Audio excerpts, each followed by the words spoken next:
Hi friends, কেমন আছেন সবাই? আপনাদের সবার আশীর্বাদ এবং ভালোবাসার সঙ্গে নিয়ে আমি আমার ভিডিওটি শুরু করতে চলেছি।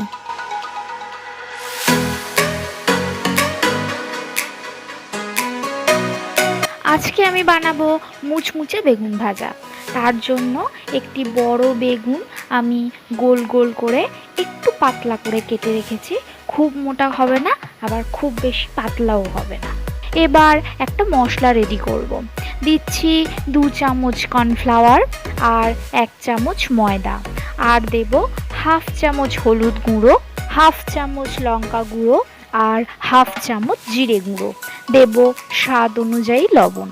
এবার সমস্ত কিছু একসঙ্গে ভালো করে মিশিয়ে নেব।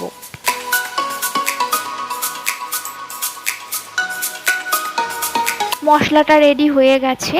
এবার যে বেগুন গোল গোল করে কেটে রেখেছিলাম সেগুলো একে একে ওই মশলার মধ্যে ডুবিয়ে ভালো করে এপিট ওপিট কোট করে নেব।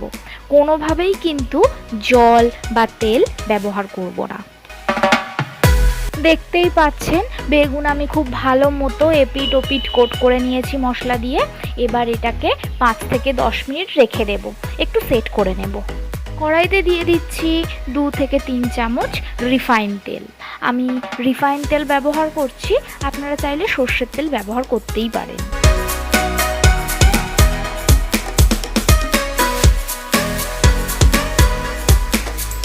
তেল মোটামুটি গরম হয়ে গেছে। এবার একে একে বেগুনগুলো তেলের মধ্যে ছেড়ে দিচ্ছি।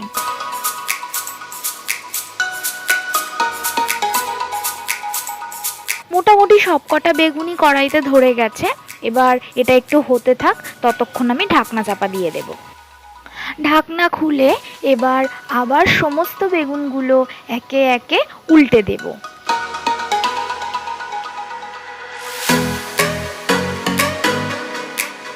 দেখতেই পাচ্ছেন বেগুন মোটামুটি হয়ে গেছে।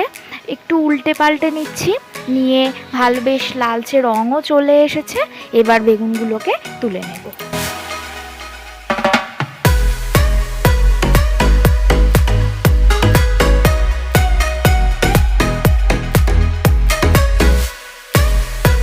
বেগুন ভাজা তো প্রায়শই খেয়ে থাকেন। এই ধরনের বেগুন ভাজা আগে নিশ্চয়ই কোনোদিন খাননি, তাই আজকে ট্রাই করুন। গরম গরম ভাত বা রুটি যে কোনো কিছুর সঙ্গে পরিবেশন করুন, সবার সঙ্গেই খেতে খুব ভালো লাগবে। আজ তাহলে আসি, সবাই ভালো থাকবেন, সুস্থ থাকবেন। ভিডিওটি ভালো লাগলে লাইক করুন এবং আমাদের চ্যানেলটিকে সাবস্ক্রাইব করে আমাদের পাশে থাকুন।